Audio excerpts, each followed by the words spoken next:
What is mental health? Yeah. So generally the state of well-being that individual can rely his or her own ability to cope with normal stress of life and then can work productively and fruitfully and able to make a contribution to his and her community. Yeah, that's from WHO. And I just share you some information that both adults and youth are heavily affected from COVID-19. So whether it's a physical health or mental health, prevention is better than cure. Yeah, and I share with you that my teacher really emphasized on this. For the body to be strong, move it. For the mind to be strong, still it. Move the body, still the mind. That is the healthy lifestyle. Move the body, still the mind. And there are four main Buddha view. Yeah, today I switch orders a bit. Yeah, it's supposed to be meditation, wisdom, merit, and youth. I switch up youth to be number 3 because the concept of merit is quite deep, and so I will spend more time on the last topic and hope we have enough time for your discussion, because this kind of mental and merit concept, I have introduced this to some of our New York friends also. That is not the logic, it's the energy, how we shift the mental health state. So maybe we can share, about that deeper concepts of Buddhism. So mental and meditation, last week I shared that there are some discussion on Buddhist magazine that meditation cannot cure all mental illness. Yeah, it's not like that. Yeah, so when we look to Buddha teaching, it's more like a prevention is better. Yeah, don't get hurt, don't in trouble first, then look for some Buddha teaching. Is better to prevent.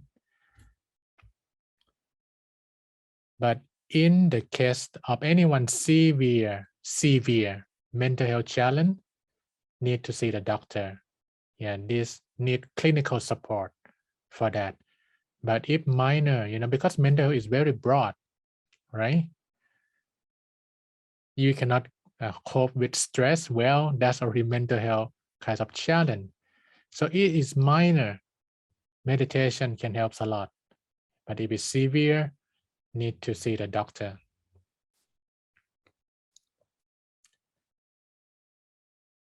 Okay, I think number 2 and number 3, mental and wisdom and mental and youth is kind of connected. I will spend time on it, but not too long. And we're gonna discuss more on mental and merit. Yeah, I mentioned, I'm sure that if you've been around, you know that I'm not a perfect meditator when I start. Kind of at the back of the room, cannot meditate well. Yeah, because I start with minus, not a 0. Yeah, minus mean I have ability quite low to manage my own mind. Very energetic, anxious a lot. And I got migraine. Yeah. So they have a headache type, right? Tension, migraine, cluster. I have migraine one side and shifting. And number one reason that why I have migraine is not come from my mother, not from my father.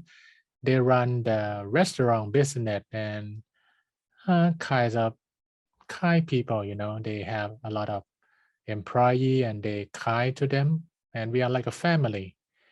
It just come from me. Yeah, because I have a wrong concept of happiness. I read so many how to book since I was young, how to win friends and influence people, the law of success, Napoleon Hill, I do not complain on that, but I just read so many books, not from Buddha. Yeah.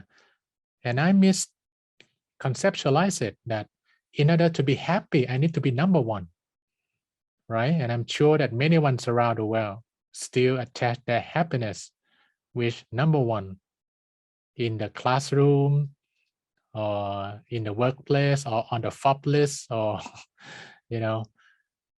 so I have that wrong concept, which I don't know that it is wrong because it's everywhere.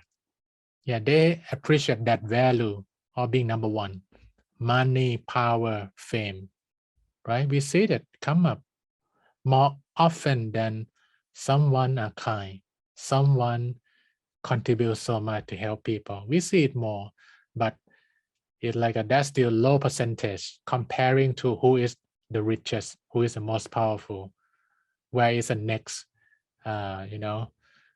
big company, unicorn, all the time.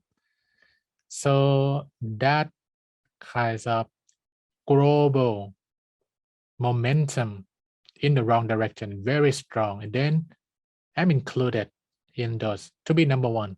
That's the way to be happy. Then I developed migraine because I didn't achieve number one all the time. When I'm number one, I would say that I'm okay. But when I'm not number one and number two, I'm not good. I have migraine and I'm fear. When I get number one, I'm fearful that the next time I'm gonna lose it or not. But when I don't have it, then I'm sad that why I don't have it. And will I get it next time? It's kind of play the loser game for happiness. So I go to the hospital, I take medication, I in and out in that medical process. So my migraine problem comes and go. And when I take ordination about 2 months in 1998, during the summertime between third year and fourth year in the university, it's totally gone. It's totally killed my migraine and never come back until now. And I never have it since 1998. Yeah, it's kind of amazing. And the wisdom, I would say that it's not just theoretical wisdom, but practical wisdom. The wisdom that I can do something, not just thinking about it. So in that 2 months, I throw myself into the process of utilizing wisdom, implementing wisdom into my lifestyle. So we do this: discipline, meditation, wisdom. Wake up early in the morning, meditate, eat just moderation, not talk nonsense, meditate and listen a lot of wisdom. And at the early stage in my 2 months ordination, I hear the wisdom, but that wisdom didn't sink in into my emotional receptor.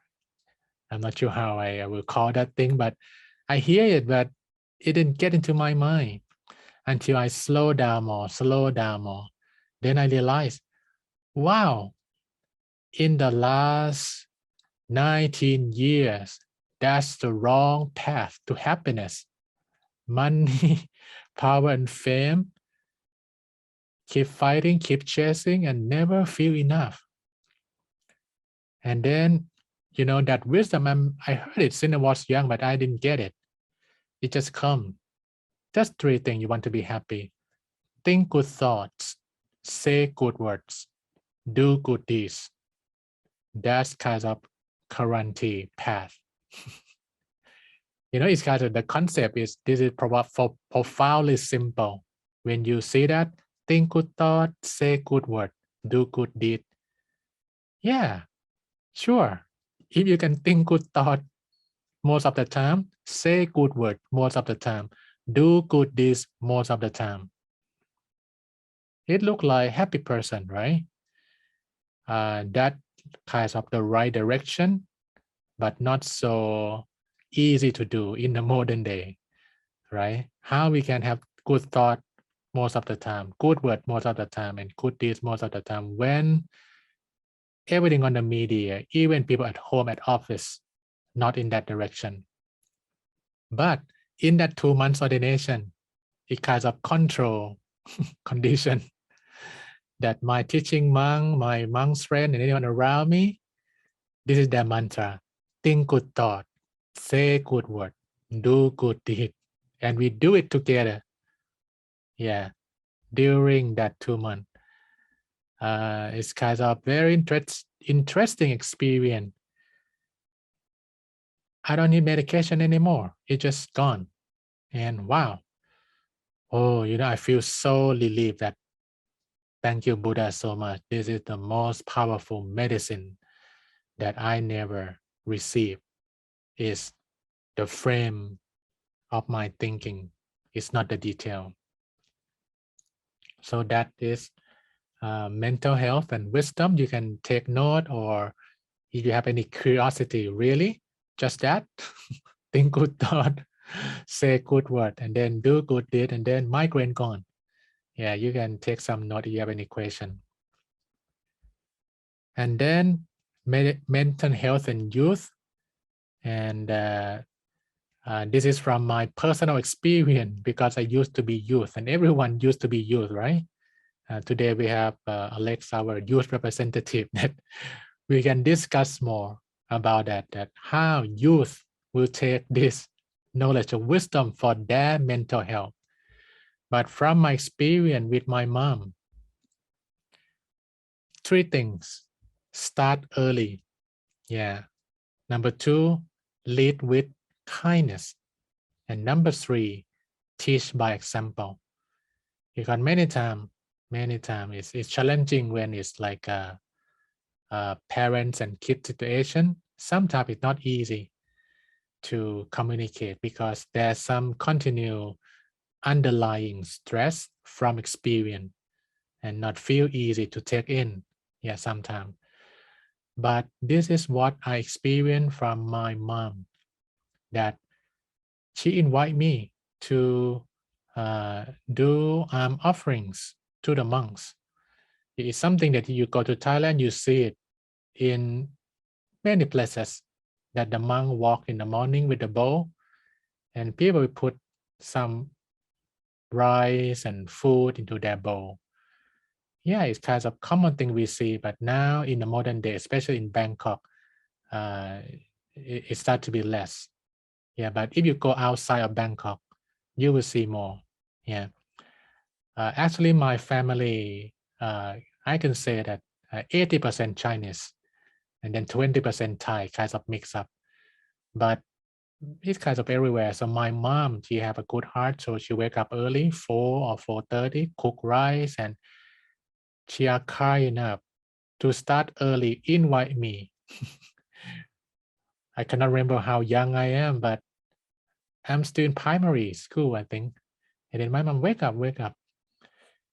Why I say start early? Because I knew when I become teenage, it's harder for my mom to invite me because I stay late. I watch soccer, I see movie, like more activities, and then easier for my mom to wake me up. But luckily, you heard about this story that I love the blessing of one old monk we call Luang Ta, like a grandfather monk. He keep a blessing, very beautiful. And I told my mom that, okay, I might miss the 30 monks that I didn't put the food in their bowl, but I will not miss this last monk. Yeah, the oldest one who walks slowest. So start early, lead with kindness. Mean my mom never used force with me. Always gently, yeah, you can come. She never used anger for me to do good. This is something I think parents or anyone who have a younger people in your place that we cannot be too emotional for someone to do good. Yeah, we should represent that goodness. We should represent that kindness. Yeah, not let any good intention, but with the wrong emotion. Yeah, can you follow me? Good intention, but wrong emotion to invite young people to do good. So young people right now, they kind of, they research and they watch that, oh, my parent want me to do good, but she are angry right now. She kind of not look happy right now. And really, that's a good thing. And why you cannot live that good quality? I think it's a challenge that lead with kindness. If your emotional level is not ready for sometimes, young people don't understand. And they might say, like, it waste of time. I'm not interested. I want to play video game. So make sure that that day, if your level of kindness is not enough, use equanimity. Be neutral. Not go further when you are not kind, when you are not kind of serene to invite someone. And number 3, someday I miss it. Someday I didn't make it. I wake up late. But during the process that I told my mom that, oh, I will not miss the last month. During the process that someday I miss it. I might miss it someday, but my mom never miss it. Can you follow that? Teach by example. Because sometimes people don't want to be told what to do, but they see what happened. So if you not feel discouraged that someone not follow what you say, but you keep encourage yourself, keep doing good. And that's the best way to teach when the other side not ready to listen. Yeah, just do it and let your happiness shine. Let your kindness shine. Yeah, you create attraction, not promotion. And then people will gravitate toward that more. Yeah, especially young people that many times right now, so many information and they analyze a lot. And okay, that mental health for youth. And the last one, mental health and merit. What is this?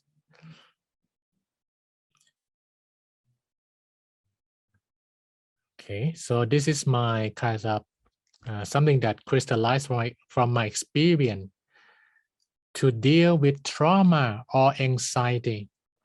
Facts and findings are not powerful enough to overcome them. We need to change the energy of the situation. Many times when problem happen, okay, let's sit down, talk about it, let's sit down, talk about it. And we know some ugly fact or undesirable finding. And the more we talk, the more we feel negative about it. Yeah. We cannot go back to the past to change the events that create trauma or anxiety, but we can dilute their negative effects by adding new merit into our consciousness. Oh, yeah, this might be kind of interesting concept to mental health. We cannot go back and fix it because it's already happened, but we can dilute emotionally, spiritually by adding new merit into our consciousness. What is that? I think it's just a coincidence that this morning on Daily Mind Shower, Manka Sidit also talk about this.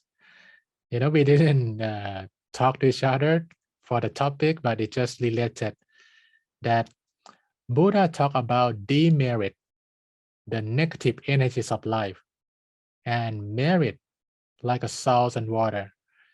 I know that salt also good for many good meal, nothing against salt, but Buddha just pick up something that people see every day. Yeah, in his time. So demerit is like a salt, merit is like a water.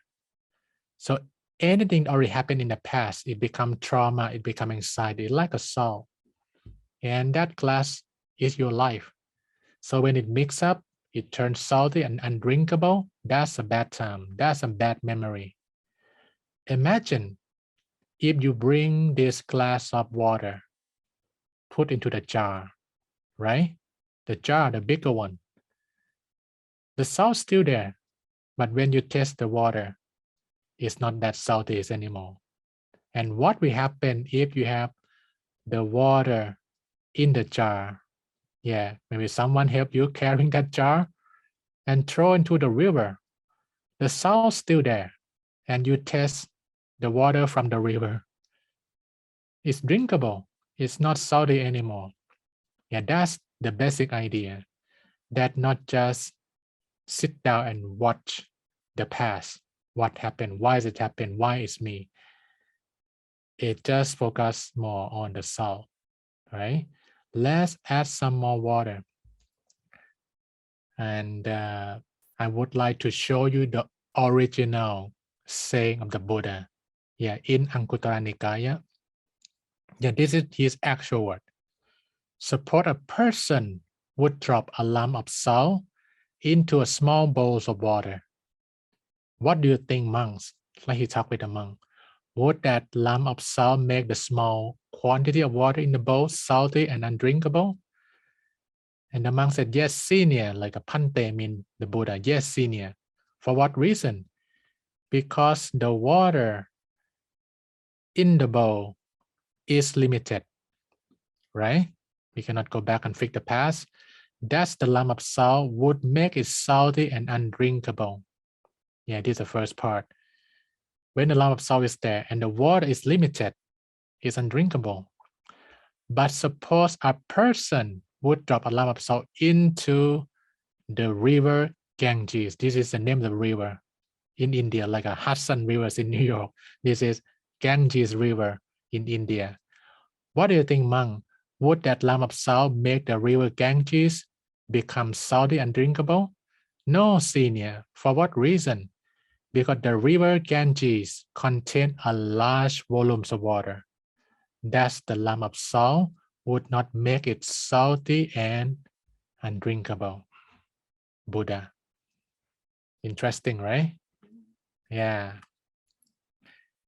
And in this concept, Buddha, he even coined a term that we can have power over our past. We can have power over the bad thing. Like if we decide to do good now, I want a better life, good life, the power is in your hand. He coined the term apoharika. There is Pali term aboharika, which means exists but no effect. Like the salt in the glass of the water, right? Into the jar.